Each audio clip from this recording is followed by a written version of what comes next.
Una hermosa isla frente a la costa africana es el destino soñado de muchos turistas. Pero una bomba en el aeropuerto desvía a 2 jumbos hacia la misma pista. En solo 8 minutos se produce el peor accidente de la historia de la aviación, que se cobra las vidas de 583 personas. Ahora, mediante la más avanzada tecnología, desvelaremos lo que falló exactamente.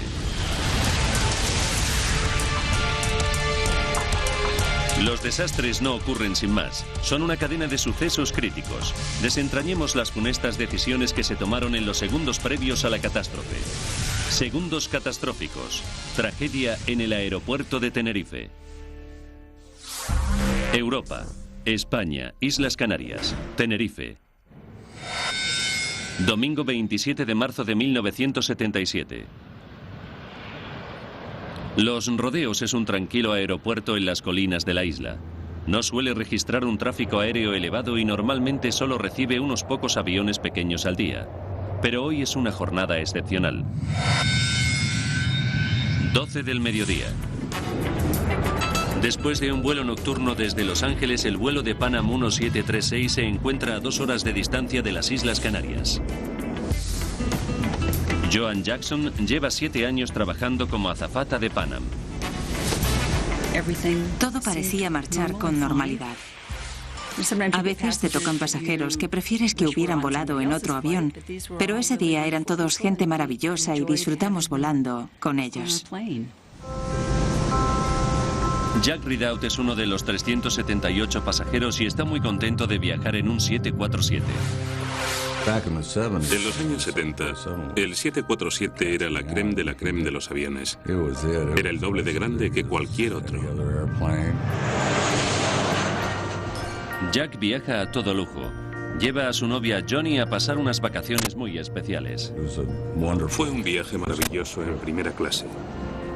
Íbamos en el piso de arriba, que en aquella época era como un salón muy agradable.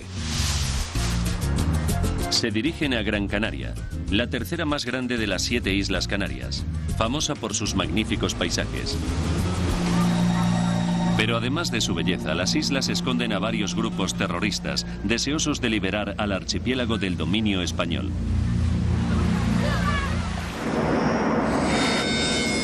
12:30.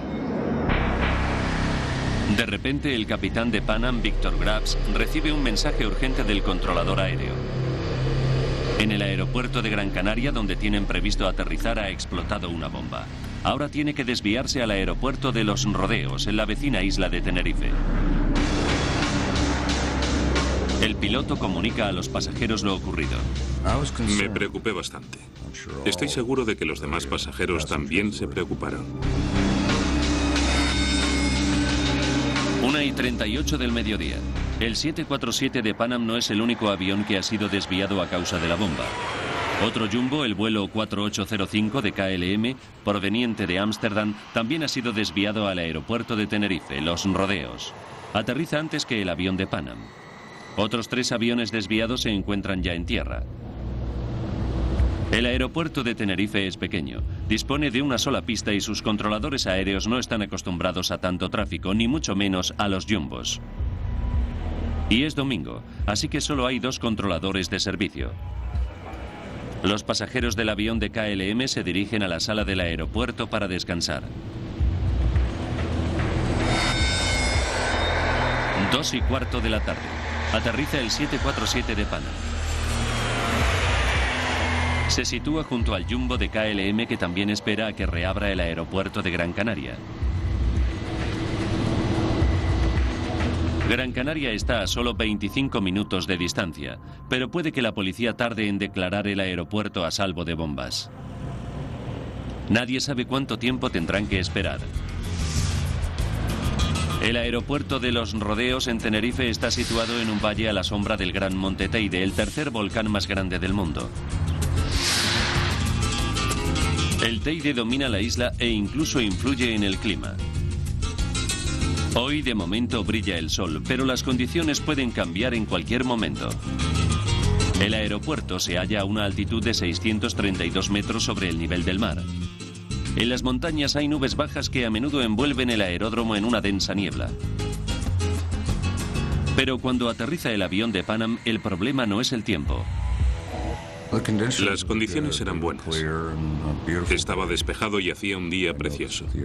Me fijé en que el aeropuerto estaba un poco anticuado. Parecía medieval, por no decir algo peor. El aeropuerto de Los Rodeos se inauguró en 1941. Sus infraestructuras son muy limitadas. No dispone de radar para detectar los aviones en tierra y hoy las luces del centro de la pista están estropeadas. El aeropuerto apenas puede prestar servicio a los 5 grandes aviones desviados. La sala de salidas está atestada.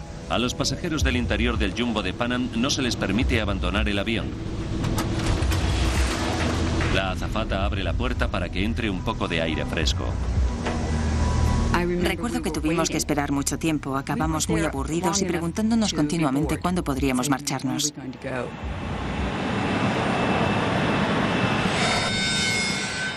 2:30.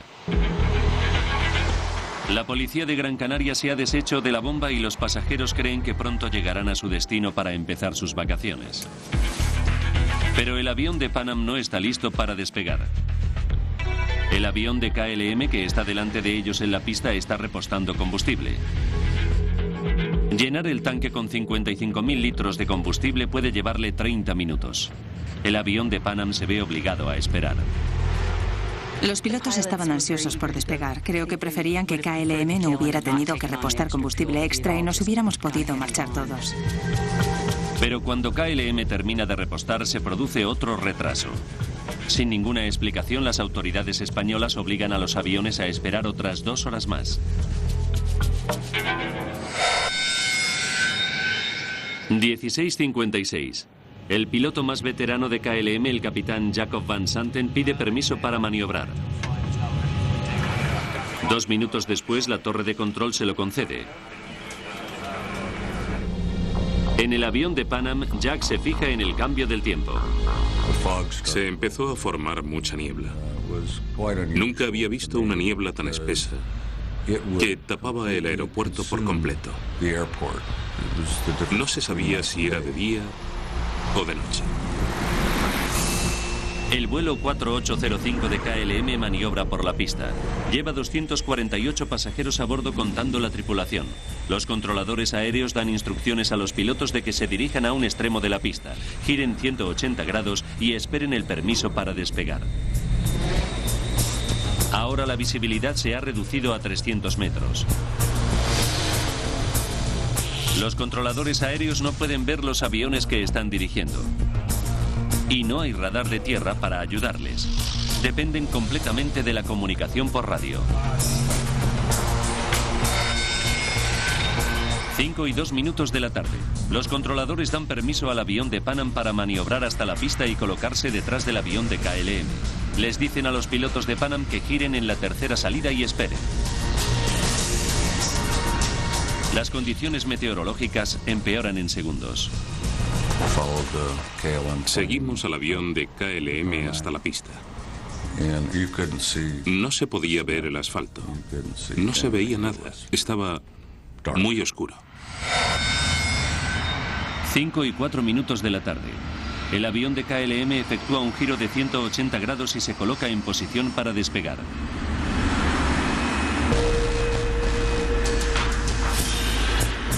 El avión de Pan Am todavía está maniobrando para colocarse detrás del avión de KLM en la pista. El piloto y el copiloto están intentando encontrar la tercera salida, pero no están familiarizados con el aeropuerto y apenas pueden ver nada por las ventanas de la cabina. Pensé que con esa niebla no íbamos a poder despegar nunca. Ni siquiera se veía el motor número 2, que es el que está más cerca de las ventanillas. Pensaba que no podríamos despegar. 5:05. El avión de KLM está en posición de despegue. Tras un retraso de 3 horas y media, el capitán Van Santen está por fin listo para partir. 5:06. El capitán Van Santen suelta los frenos. El 747 comienza a dirigirse por la pista hacia el avión de Pan Am, que todavía sigue en la misma, a 1.400 metros de distancia.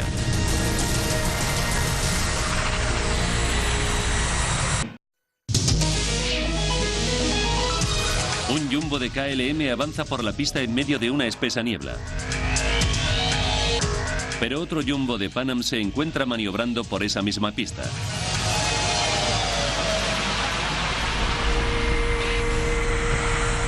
Jack y Johnny viajan en primera clase en el avión de Pan Am. Johnny me dijo que nos chocaríamos si el otro avión despegaba. Pero recuerdo que yo la tranquilicé diciéndola que si chocábamos de frente no tendríamos tiempo de sentir nada. 5, 6 minutos y 18 segundos. La torre de control le dice a la tripulación del avión de KLM que espere. Permanezcan a la espera para despegar. Les avisaremos. Pero ellos no esperan. En su lugar, el capitán Van Santen acelera con el jumbo por la pista. 5, 6 minutos y 45 segundos. El copiloto de Pan Am mira por la ventana y se queda horrorizado por lo que ve. El jumbo de KLM de 300.000 kilos de peso se dirige directamente hacia ellos. El avión de Pan Am lleva 394 pasajeros y tripulantes a bordo. Su única posibilidad es salir de allí lo antes posible. El capitán Grubbs pone los motores a plena máquina y trata de quitarse de en medio.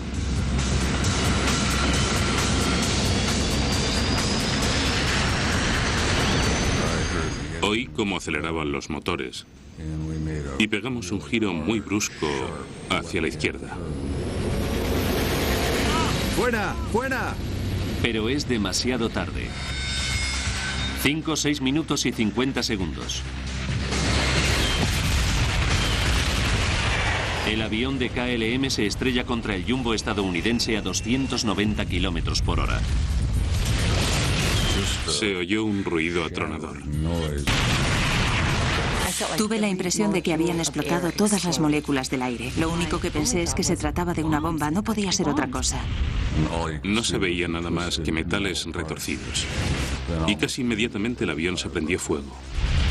Miré alrededor y pensé que no íbamos a poder salir. Estábamos atrapados.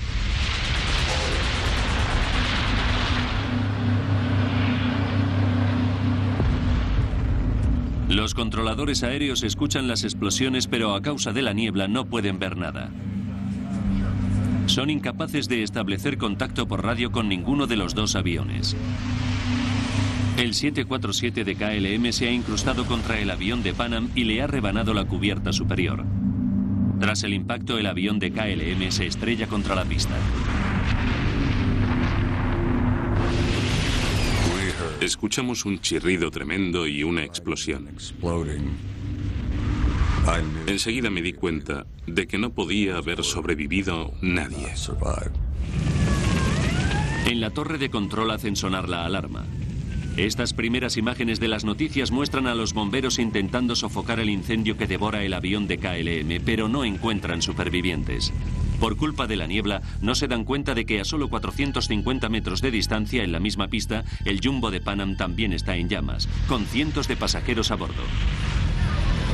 Sin dudarlo ni un momento, Jack se pone a ayudar a los demás pasajeros. Había combustible por todas partes. Yo estaba empapado de gasolina. Pensé que teníamos que sacar a todo el mundo de allí lo antes posible. Y empecé a lanzar a la gente por la puerta. Mientras tanto, Joan Jackson y otra azafata están tratando de escapar. Creo que salí por un agujero y luego metí la mano dentro y le dije a Susan que me la agarrara. Tiré de ella y la saqué. Nos encontramos de pie en lo alto del avión. El avión de Pan Am siniestrado ya no puede moverse, pero sus motores siguen funcionando a plena potencia. Oí que los motores hacían un ruido metálico. Estaban empezando a desintegrarse y lanzaban trozos de metal por todas partes.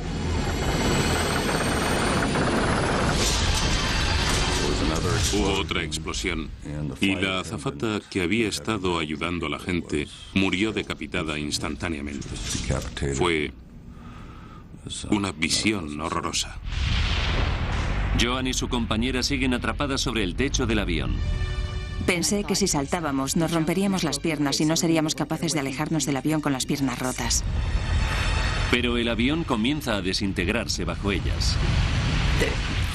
Por donde se había roto el fuselaje había una especie de pasarela que bajaba hasta el suelo. Pensé que teníamos que saltar sobre ella y tratar de llegar al suelo para alejarnos del avión. Se produce otra explosión que despide a Jack fuera del avión. Johnny me dijo que caí al suelo boca arriba. Cuando recuperé el conocimiento, sabíamos que teníamos que alejarnos y nos arrastramos a duras penas lo más lejos posible del avión. Entonces se produjo la última explosión, que lo arrasó todo, excepto las alas. De las 396 personas que se encontraban a bordo, solo sobrevivieron 61. Joan Jackson y su compañera escaparon con moratones y rasguños. No podíamos creernos que hubiera escapado tan poca gente. Mirábamos alrededor esperando que aparecieran el resto de pasajeros y la tripulación. No podía dejar de pensar que si rodeaba el avión, al otro lado encontraría a los 400 pasajeros y a mis amigos de la tripulación. Pero por supuesto no ocurrió así. No podíamos creérnoslo. Jack Ridout ayudó a rescatar a 12 personas. Sufrió quemaduras de tercer grado en la cabeza y los brazos. Se convirtió en mi propio Vietnam privado. Fue una carnicería horrible. En el accidente han fallecido todos los pasajeros del 747 de KLM y la mayoría de los del vuelo de Pan Am. Es el peor accidente de la historia de la aviación. En total han perdido la vida 583 personas.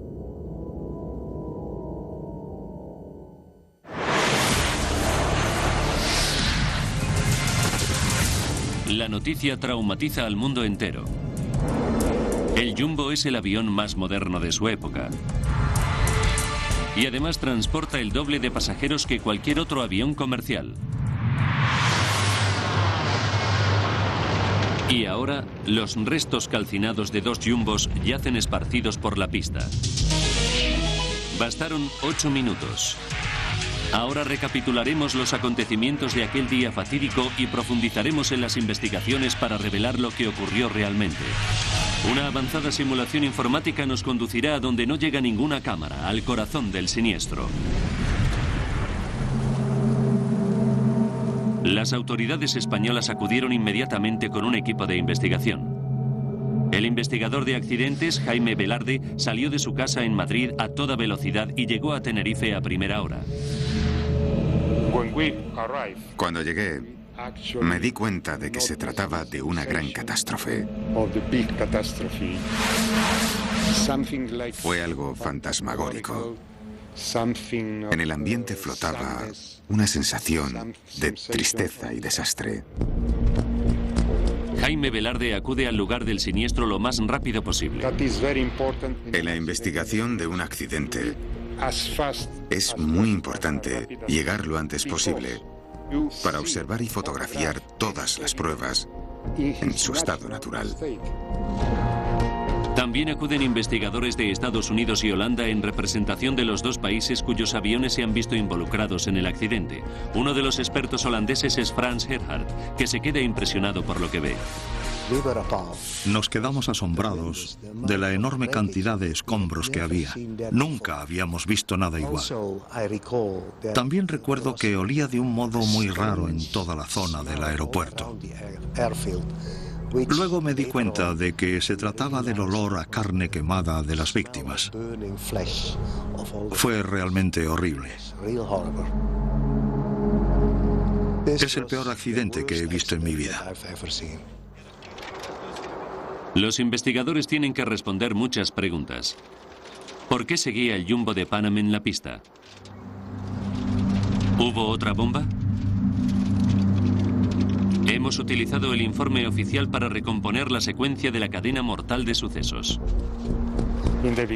Al principio, no albergaba ninguna sospecha. No era el momento de realizar conclusiones. Entonces, lo único importante eran las pruebas, y nada más. La primera tarea es encontrar las cajas negras. Contienen las grabaciones de voz de ambas cabinas y todos los datos técnicos. Los investigadores las encuentran enseguida, pero existe un obstáculo.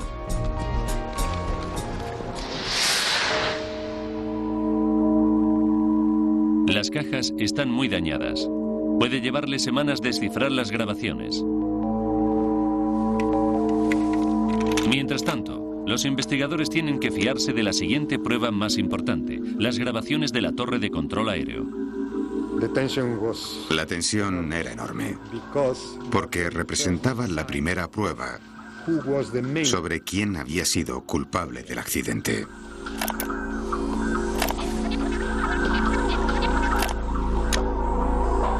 Los expertos escuchan cuidadosamente los minutos anteriores al choque. Tienen que averiguar por qué el jumbo de KLM despegó mientras el 747 de Pan Am estaba en medio de la pista. ¿Le había dado la torre de control permiso para despegar? Falta 1 minuto y 23 segundos para el accidente. El avión de KLM completa un giro de 180 grados al final de la pista. KLM 4805, preparado para despegar. Esperamos el permiso de control del tráfico aéreo. No se trata de una petición de permiso para despegar, sino de una petición de disponibilidad del tráfico aéreo. Los pilotos están pidiendo direcciones para cuando estén en el aire. El controlador les da las instrucciones de tráfico aéreo y el copiloto de la KLM se las confirma. Faltan 33 segundos para la colisión. Las cintas revelan que cuando el copiloto confirma las instrucciones de tráfico aéreo, realiza una declaración poco habitual. Estamos en el despegue. El investigador estadounidense Bill Edmunds se queda asombrado por lo que oye. No entendíamos a qué se refería exactamente con esas palabras. Estamos en el despegue. No sabíamos si iba a despegar ya, o si quería decir que estaba listo para despegar, o si en realidad ya estaba en pleno proceso de despegue. Faltan 28 segundos. El controlador de tráfico aéreo español tampoco entiende bien lo que acaba de decir el copiloto de KLM. De acuerdo, permanezcan a la espera para despegar. Les avisaremos. Permanecer a la espera es la última instrucción que le da la torre de control al avión. Nunca le dan permiso para despegar. Sin embargo, el capitán Van Santen acelera por la pista. Las cintas de la torre de control sugieren que el piloto holandés ha cometido un error de juicio muy serio. Ese hombre, por razones que hubo que investigar, despegó sin permiso. Van Santen era uno de los pilotos estrella de Holanda. Estaba también considerado que KLM utilizaba su cara en su publicidad. Había sido piloto comercial durante 27 años y contaba con más de 11.700 horas de vuelo. Es sorprendente que un piloto tan experimentado cometiera un error tan grave. Las pruebas parecen condenatorias, pero la investigación está aún lejos de terminar. Todavía faltan varios días para poder escuchar las grabaciones de la caja negra.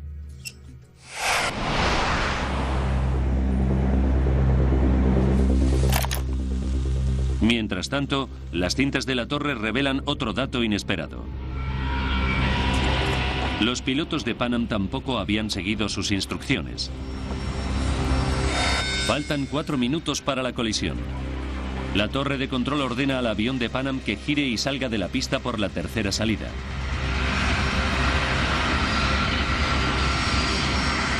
Pero los investigadores saben que los aviones colisionaron más lejos, cerca de la cuarta salida, mucho más cerca de la posición de despegue del avión de KLM. ¿Por qué se saltó la salida el capitán de Pan Am? En la pista del aeropuerto de Los Rodeos, en Tenerife, ha tenido lugar el peor accidente en la historia de la aviación. Las cintas de la torre de control revelan que el piloto de KLM, Jacob Van Santen, despegó sin permiso. Ahora, mediante modernos gráficos informáticos basados en los datos del informe oficial del gobierno español, profundizaremos en la investigación para descubrir qué fue lo que falló exactamente. Los investigadores han efectuado otra averiguación asombrosa. El avión de Pan Am se saltó su salida y se interpuso en la pista. ¿Cometió el capitán Grubbs de Pan Am un error fatal?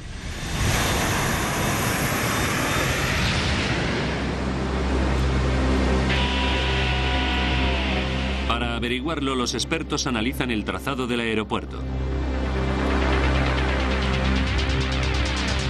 Los Rodeos es un aeropuerto pequeño, con una sola pista de despegue y una segunda pista paralela para maniobrar.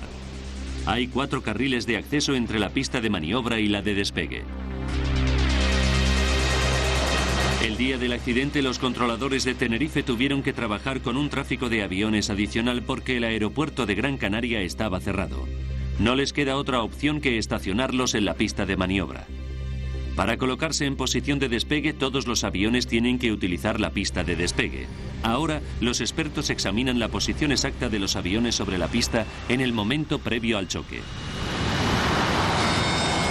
Faltan 4 minutos y 46 segundos para la colisión.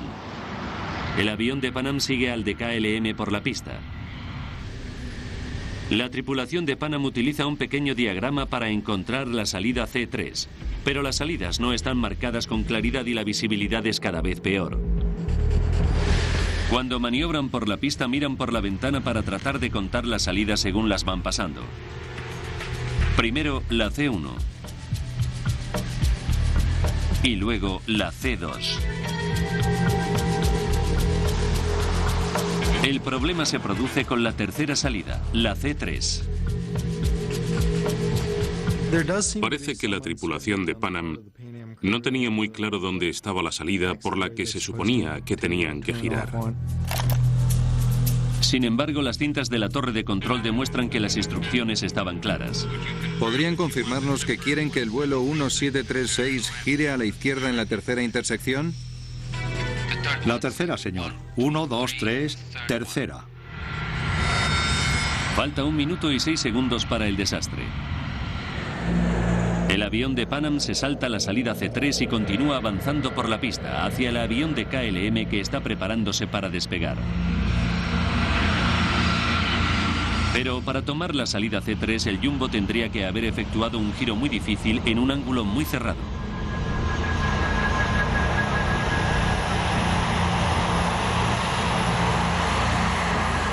Los investigadores estadounidenses creen que era prácticamente imposible y que la tripulación debió de pensar lo mismo.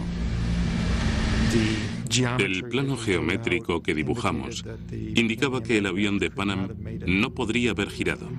En mi opinión, si yo hubiese sido el capitán de la aeronave, no creo que hubiese intentado realizar un giro semejante. Pero si el giro es tan difícil, ¿por qué le pidió el controlador al avión de Pan Am que lo efectuara? Probablemente porque no estaba acostumbrado a los jumbos. Otro tipo de avión habría realizado la maniobra con mucha facilidad. Pero los expertos estadounidenses creen que existe otra razón por la que el capitán se saltó la salida C3.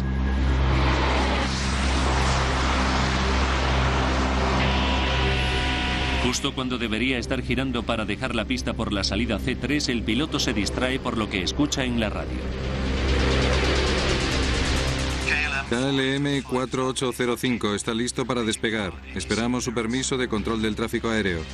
Probablemente estaban escuchando lo que decía el avión de KLM en vez de concentrarse en girar en la salida de la pista. Faltan 35 segundos. El copiloto de KLM dice a la torre de control: estamos en el despegue.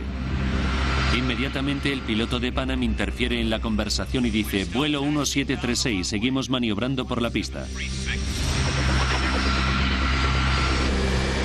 Dentro del avión de KLM, el piloto y la tripulación reciben todas las transmisiones de radio. Deberían haber escuchado que el avión de Pan Am seguía maniobrando en la pista delante de ellos. Pero el capitán Van Santen, el piloto más experimentado de la flota holandesa, aumenta la potencia de los motores y acelera por la pista.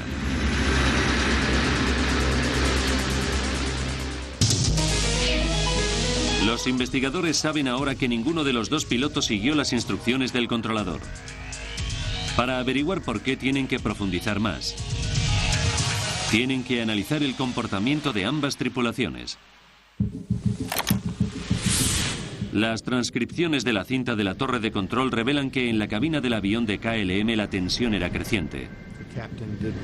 Se notaba que el capitán tenía mucha prisa. El jumbo de KLM lleva esperando en Tenerife casi 3 horas y media. Más tarde, los investigadores descubren conversaciones de radio en las que Van Santen expresa su preocupación por excederse del número de horas que tienen permitido trabajar. Todavía tiene que recoger a 300 pasajeros en Gran Canaria y trasladarlos a Ámsterdam.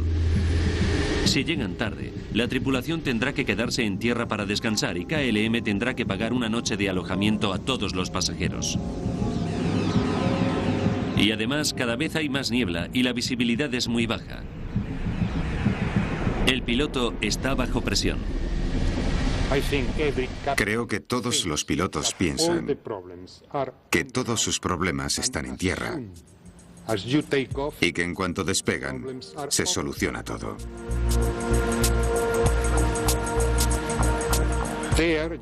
En el aire están en sus dominios y son la persona que manda. Creo que ese capitán actuó motivado por esa mentalidad. La Asociación de Pilotos de Líneas Aéreas Estadounidenses analizó los factores psicológicos del caso. El piloto estrella capitán Van Santen era el instructor más veterano de KLM y en los últimos 6 años había pasado casi todo el tiempo formando a otros pilotos. Si un individuo pasa demasiado tiempo en el centro de formación, en lugar de volando, cada vez se acostumbra más al ambiente educativo.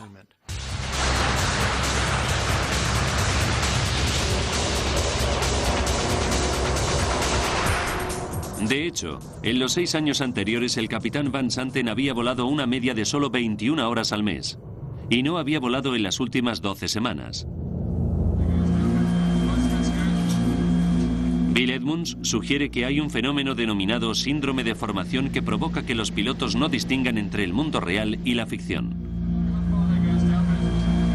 Con un simulador de vuelo, despegas, vuelas y maniobras. Luego te paras, reprogramas el simulador y repites la maniobra. Te acostumbras a hacer lo que te da la gana y cuando crees que estás preparado para hacerlo, sigues adelante y lo haces. En el simulador, el instructor actúa como controlador. Normalmente es él quien concede a los pilotos el permiso de tráfico de control aéreo y el de despegue. No tiene que esperar a que una torre de control le dé permiso. El capitán Van Santen estaba listo para efectuar el despegue. Hubo un momento en el que todos los parámetros eran satisfactorios para despegar y él lo aprovechó. No creo que se fijara en qué lugar de la pista se encontraba, ni en dónde estaban los demás aviones. Él ya estaba listo para marcharse. El efecto del síndrome de formación sobre Van Santen no podrá demostrarse nunca, pero existe otro misterio. 18 segundos antes del impacto, el capitán Van Santen puso los motores a toda potencia, pero había otros 2 tripulantes compartiendo el mando. ¿Por qué no le detuvieron?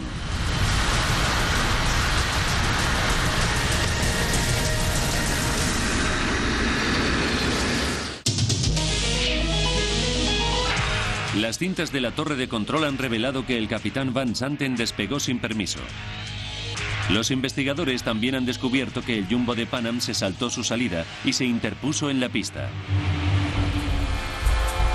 Ahora los expertos están esperando a recibir la información de las cajas negras dañadas. Esperan que les aporten nuevas pistas.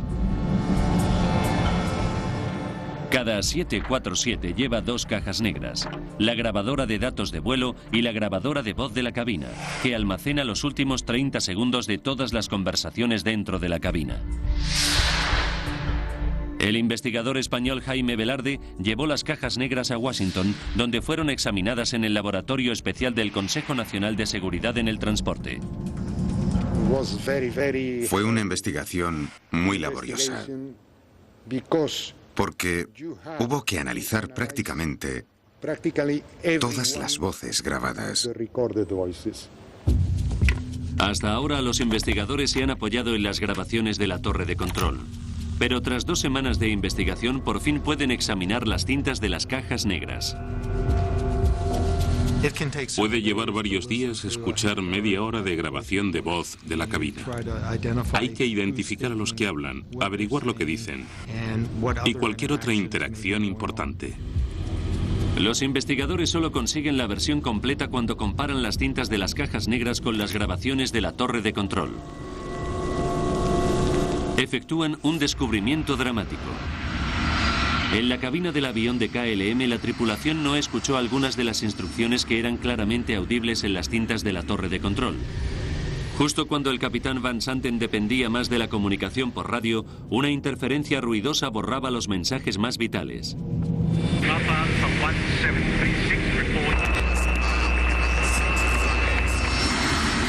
Patrick Smith es un piloto comercial que ha estudiado muchas tragedias. Para nosotros, comunicarnos con los controladores aéreos es algo instintivo, que hacemos con la mayor naturalidad. Nunca se te ocurre pensar que algo podría estropearse y causarte la muerte. Aquí, un pequeño fallo técnico provocó una gran catástrofe. El sistema de comunicaciones que se utilizaba en los rodeos en 1977 continúa utilizándose en la actualidad en todo el mundo. Los aviones se comunican con los controladores de tráfico aéreo mediante radios VHF de 2 sentidos.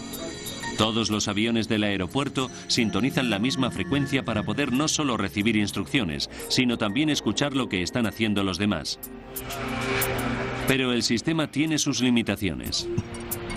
No es lo mismo que hablar por teléfono, donde 2 personas pueden hablar a la vez. Es algo parecido a hablar por un walkie-talkie. Tienes que apretar un botón para poder hablar. Por una misma frecuencia solo puede hablar una persona al mismo tiempo. Todo el mundo tiene que esperar su turno. Los problemas ocurren cuando 2 personas tratan de hablar al mismo tiempo por la misma frecuencia. Se produce una interferencia ruidosa en forma de chirrido.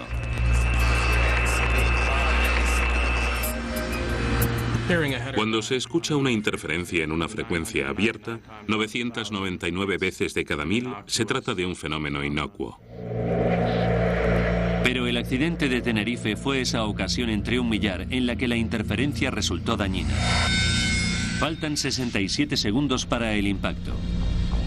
El capitán Van Santen ha completado el complejo giro de 180 grados al final de la pista.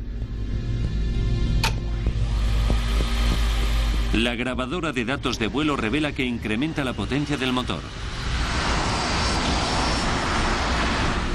La grabadora de voz de la cabina desvela que el copiloto se alarma. Espera un momento, no tenemos autorización de control del tráfico aéreo. La réplica del capitán Van Santen es tajante. No, ya lo sé, pero sigue adelante.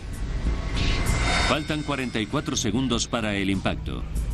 Mientras el copiloto de KLM le confirma la autorización de tráfico aéreo al controlador, la grabadora de datos de vuelo revela que Van Santen ya ha empezado a acelerar. No espera a que el copiloto termine de leer la confirmación. Faltan 37 segundos. ¡Despegamos! Pero el Jumbo de Pan Am continúa maniobrando por la pista. Gracias a las grabaciones de la torre de control, los investigadores saben que el controlador le dijo al avión de KLM que esperara a recibir autorización para despegar. Bien, permanezcan a la espera para despegar, les avisaremos. En ese mismo instante, las grabaciones de la cabina de Pan Am revelan que la tripulación del otro avión también respondió. Vuelo 1736. Seguimos maniobrando por la pista. Los dos responden al mismo tiempo. Lo que, tal y como demuestran las grabaciones de datos de vuelo y de la cabina, provoca una interferencia. ¿De acuerdo?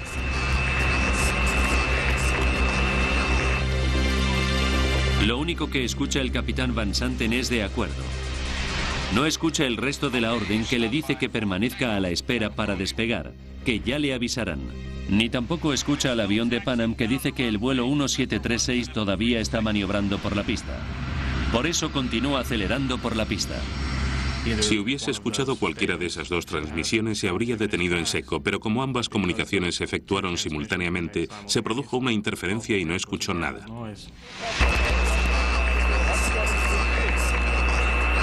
«20 segundos después, el Jumbo de KLM se estrella contra el avión de Pan Am.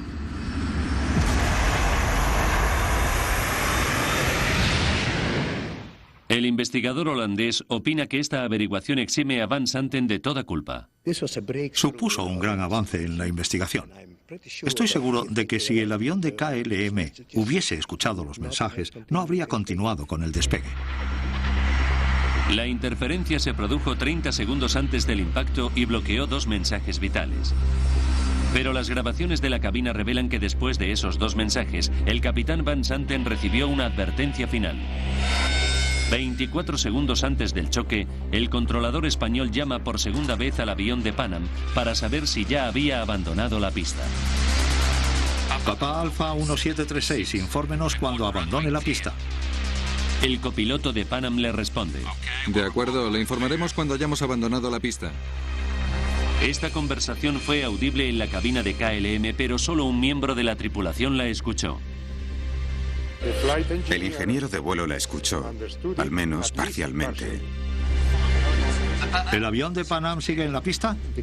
El capitán, que está en mitad del despegue, dice algo como: ¿qué has dicho? ¿Qué has dicho? El avión de Pan Am sigue en la pista. Van Santen le replicó de un modo muy enfático. Oh, ya. Oh, ya.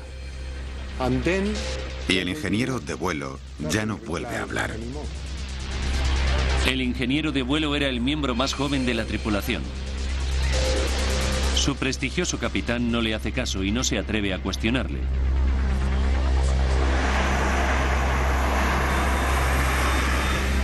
Los investigadores españoles y estadounidenses critican la actuación de Van Santen.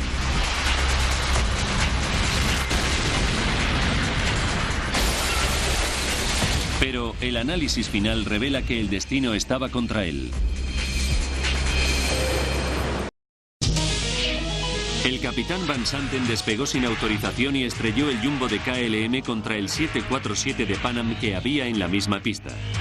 Sin embargo, los investigadores descubren que llevó a cabo un último intento para evitar el desastre. Unos segundos antes de chocar contra el avión de Pan Am, el capitán Van Santen trató de elevar el avión de KLM sobre la aeronave norteamericana, pero levantó el morro tan bruscamente que la cola rozó contra la pista. Casi lo logró. El morro y las ruedas delanteras salvaron el avión de Pan Am. Pero el jumbo no pudo elevarse lo suficiente. El motor número 1 del avión de KLM rozó la punta del lado derecho del avión de Pan Am y desató la catástrofe. La ironía final es que el capitán Van Santen había repostado 55.000 litros de combustible adicional para no tener que hacerlo después en Gran Canaria. Fue esta carga de peso adicional la que impidió que el jumbo se elevara a los pocos metros de altura que le faltaron para evitar la colisión con el avión de Pan Am. El que el avión de KLM repostara combustible puede considerarse un factor decisivo. Al pesar más, le costó más elevarse.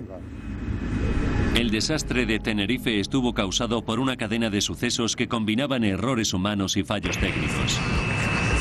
El piloto y escritor sobre temas aeronáuticos Patrick Smith opina que las nuevas tecnologías pueden evitar las interferencias de radio VHF e impedir futuros accidentes. Las interferencias son prevenibles. Existe un aparato bloqueador que puede instalarse en los sistemas de comunicación de las aeronaves y que impide las transmisiones simultáneas. Cualquiera que intente realizar una transmisión simultánea queda bloqueado y no puede hablar por el micrófono. Los ingenieros aeronáuticos pueden instalar aparatos que evitan las interferencias por menos de 10.000 euros, un coste mínimo comparado con el precio de un avión nuevo, que ronda los 150 millones de euros. Aunque todavía no es un requisito legal, algunas líneas aéreas los están instalando voluntariamente. Finalmente, los investigadores recomponen la sucesión de acontecimientos críticos que condujeron a la tragedia de Tenerife. Primero, los controladores aéreos ordenaron a los 2 jumbos que maniobraran por la misma pista al mismo tiempo. Después, en medio de una espesa niebla, el piloto de Pan Am se perdió por el trazado de la pista, se saltó la salida y maniobró demasiado lejos. Unos segundos más tarde, el piloto holandés capitán Van Santen empezó a despegar sin autorización. Al final, una ruidosa interferencia en la cabina de KLM impidió que el capitán recibiera 2 mensajes vitales que le habrían obligado a detenerse de inmediato. Para los supervivientes de Tenerife, la pesadilla continuó durante muchos meses. Descubrí que me daba miedo todo. No quería ni subirme a un coche. No soportaba que mi marido me dejara sola. Quería estar encerrada en casa con las cortinas echadas, como la gente que sale en las películas que está asustada de todo. Gracias a la terapia psicológica, Joan fue capaz de volver a volar 3 meses más tarde. Hoy sigo siendo azafata. Llevo 34 años volando y probablemente seguiré haciéndolo otros 6 u 8 años más. Me encanta ver mundo. De vuelta en su casa de San Diego, la historia de Jack se hizo famosa. Jack Ridout es un superviviente que rescató a una docena de pasajeros de la pesadilla del 747 de Pan Am en Tenerife. Lo que nadie entiende de una situación como esta, hasta que se ve involucrado en ella, es que sus consecuencias se prolongan durante muchos años. Tuve que irme a dormir con esas imágenes todas las noches durante al menos el primer año. La hazaña de Jack fue reconocida por el presidente Carter, que le envió una carta de agradecimiento de parte de toda la nación.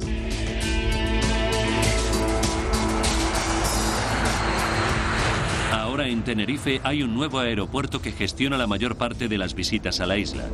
Está construido a nivel del mar y casi nunca se forma niebla. El antiguo aeropuerto de Tenerife permanece abierto y las autoridades han instalado un sistema de radar de tierra. Desde el accidente, su pista ha sido utilizada sobre todo para vuelos regionales interinsulares. Pero en la actualidad, con el enorme aumento del turismo, el aeropuerto de los Rodeos de Tenerife ha vuelto a recibir aviones grandes que aterrizan y despegan en mitad de la niebla.